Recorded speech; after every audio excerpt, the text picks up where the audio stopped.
Good morning, good afternoon, or good evening, whatever time it is, wherever in the world it is that you are. Welcome once more to another live stream of Alexandra Mayer's Live. And today we're going to continue with my page by page reading and commentary of the modern English version of the Bible.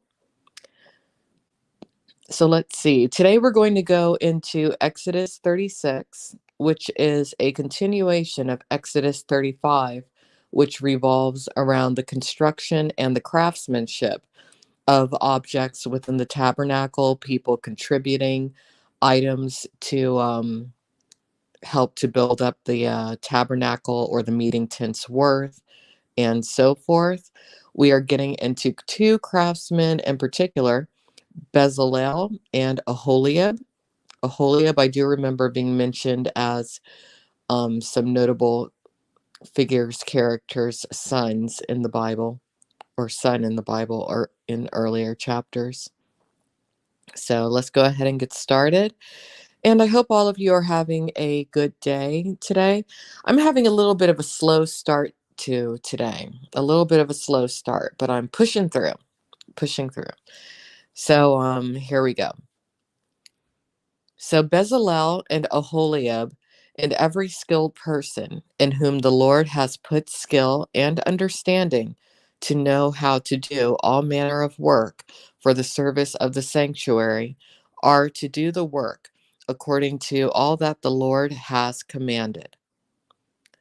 Moses called Bezalel and Aholiab and every skilled person in whom the Lord had put wisdom, everyone whose heart stirred him to come to the work to do it.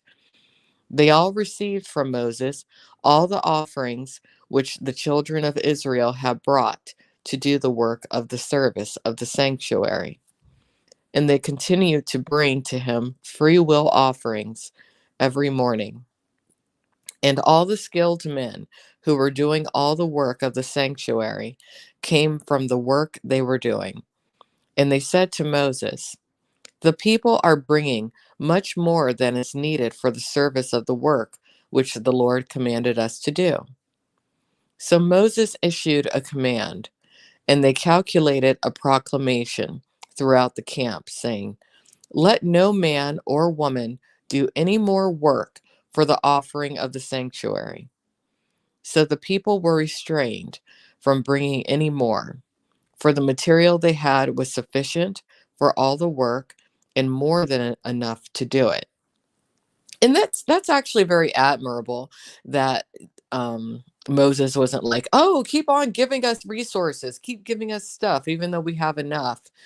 And frequently, as someone who follows the IRL community and just various live streamers online who are constantly fundraising and stuff, sometimes you know when I see that somebody has a financial goal for something, sometimes when I see that their followers have given them far more resources than what the person actually needed, and then I see that the person doesn't say, "Oh, stop giving me resources, stop donating," it really sickens me.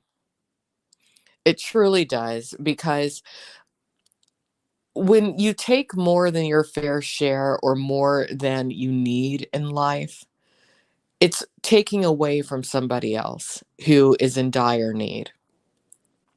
And in the end, karma does balance things out. I mean, whether you believe in Christianity or some other form of religion, what you put out in this world always comes back to you. What you take, you must give in return. Sometimes we see people who it seems like, wow, so many bad things have happened to them. I wonder why that is. It's because most likely they were not living their life right at some earlier point, or they did something to someone to where now they're paying back energetically what they did. That's just how it is. But let's continue, and welcome, Grappler. All right, construction of the tabernacle. Every skilled man among those who were doing the work made the tabernacle with 10 curtains of fine twisted linen, and blue and purple and scarlet, with cherubim that were the work of skillful workmen. The length of each curtain was 28 cubits, and the width of each curtain 4 cubits. All of the curtains were the same size. He joined the 5 curtains to one another, and the other 5 curtains he joined to one another. He made loops of blue on the edge of the outermost curtain in the first set. He did likewise along the edge of the outermost curtain in the second set. He made 50 loops in the one curtain and made 50 loops on the edge of the curtain, which was the second set. The loops were opposite of one another. He made 50 gold clasps and joined the curtains to one another with the clasps, so that the tabernacle was a unit. He made curtains of goat's hair for a tent over the tabernacle. He made 11 curtains in all. The length of each curtain was 30 cubits, and the width of each curtain was 4 cubits. The 11 curtains were all the same size. He joined the 5 curtains by themselves and 6 curtains by themselves. He made 50 loops in the outermost edge of the curtain in the first set, and he made 50 loops on the outermost edge of the curtain which joined the second set. He made 50 bronze clasps to join the tent together, so that it would be one unit.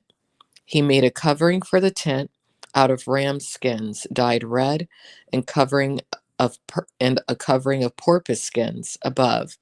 And in a prior chapter of Exodus, I did put a link in the description that shows an illustration of exactly what this tabernacle looks like. I think it was when I read Exodus 30, but I'll check to make sure. But if you go back into previous live streams and you look in the descriptions, you can find the link. So let's continue. Then he made boards for the tabernacle out of acacia wood, standing upright. The length of each board was 10 cubits, and the width of each board was 1.5 cubits. Each board had 2 tenons, equally distant from one another. He did this for all the boards of the tabernacle. He made boards for the tabernacle, 20 boards for the south side. He made 40 sockets of silver under the 20 boards, 2 sockets under one board for its tenons, and 2 sockets under another board for its 2 tenons. For the other side of the tabernacle, which is toward the north corner, he made 20 boards and their 40 sockets of silver, 2 sockets under one board and 2 sockets under another board. For the back of the tabernacle westward, he made 6 boards. He made 2 boards for the corner of the tabernacle at the back. They were doubled beneath and joined together at the top in one ring. He did this with both of them in both corners. There were 8 boards with their sockets of silver, 16 sockets, 20 under every board. He made bars of acacia wood, 5 for the boards of one side of the tabernacle, and 5 bars for the boards of the other side of the tabernacle, and the 5 bars for the boards of the tabernacle for the back to the west. He made the middle bar to pass through the boards from one end to the other. He overlaid the boards with gold and made their rings of gold to be places for the bars, and overlaid the bars with gold. He made a veil of blue and purple and scarlet and fine twined linen. He made cherubim, the work of a skillful designer. He made 4 pillars of acacia wood and overlaid them with gold, with their hooks of gold, and he cast 4 sockets of silver for them. He made a hanging for the tabernacle entrance of blue, purple, scarlet, and fine twisted linen, the work of an embroiderer. And he made its 5 pillars with their hooks, and he overlaid their tops and their bands with gold, but their 5 sockets were of bronze. All right, so that is the end of Exodus 37. And tomorrow we will go into the making of the Ark of the Covenant. And I'm tempted to go into this right now, but I have a lot of things I need to do this morning, so I really don't have the time. But I'm excited about reading about the construction of the Ark of the Covenant, because when it comes to religious objects, elements, topics, relics, the Ark of the Covenant is fascinating to me. On my own, I love watching YouTube videos revolving around uh, the Ark of the Covenant. I like learning about what scholars think about it and whatnot. It's just something that's very fascinating to me, primarily because it does seem to be the communication device between Moses to God directly, to where he didn't have to go up on Mount Sinai anymore. And oh, so it's exciting to you too, VNet? Well, good. I'm glad I'm not the only one.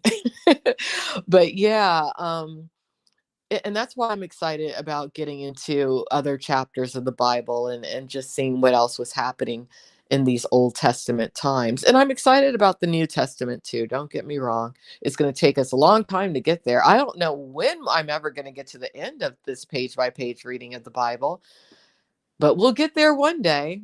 I haven't factored out how long it's actually going to take me to get through the Bible, but it's something I've really enjoyed doing every morning, or sometimes in the evening, sometimes in the afternoons. But it's just really kept me on track. A personal update: I still am adhering to no more nicotine in my life. I feel great about that. I have been slacking a bit on my exercise lately. I have, but I have been busy with some other things. Actually, around well, in a few hours, I'm going to do a live stream revolving around someone who made a lot of sense, and who actually surprisingly understands my mindset when it comes to why I'm an IRL streamer clipper. And he articulated my stance and my perspective better than I think I ever could. A young man known as BG.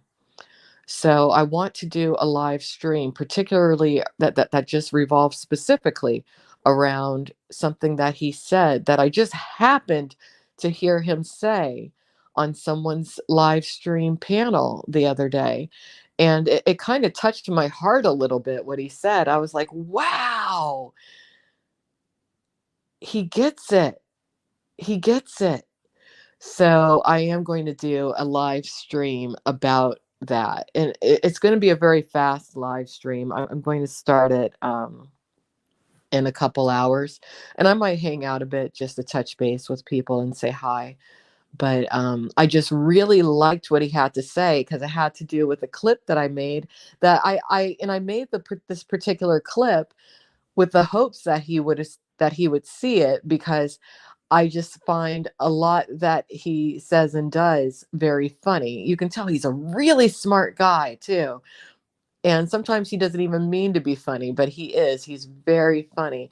So I've never actually spoken to him one on one in a private setting before. I've just talked to him on occasion on live panels, like a long time ago, but I just like him. So I wanted to do a stream about him.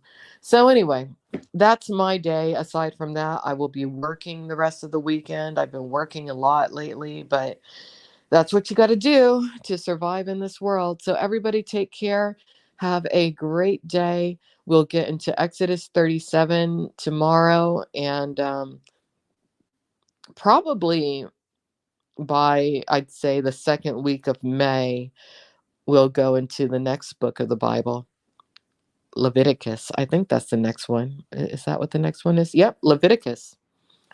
And I have no idea really what Leviticus is about. So that'll be fun. So, everyone, have a great day. Thanks for joining me. And I'll catch you on the IP2 Wiki Info YouTube channel in a live stream in a couple hours. Bye bye.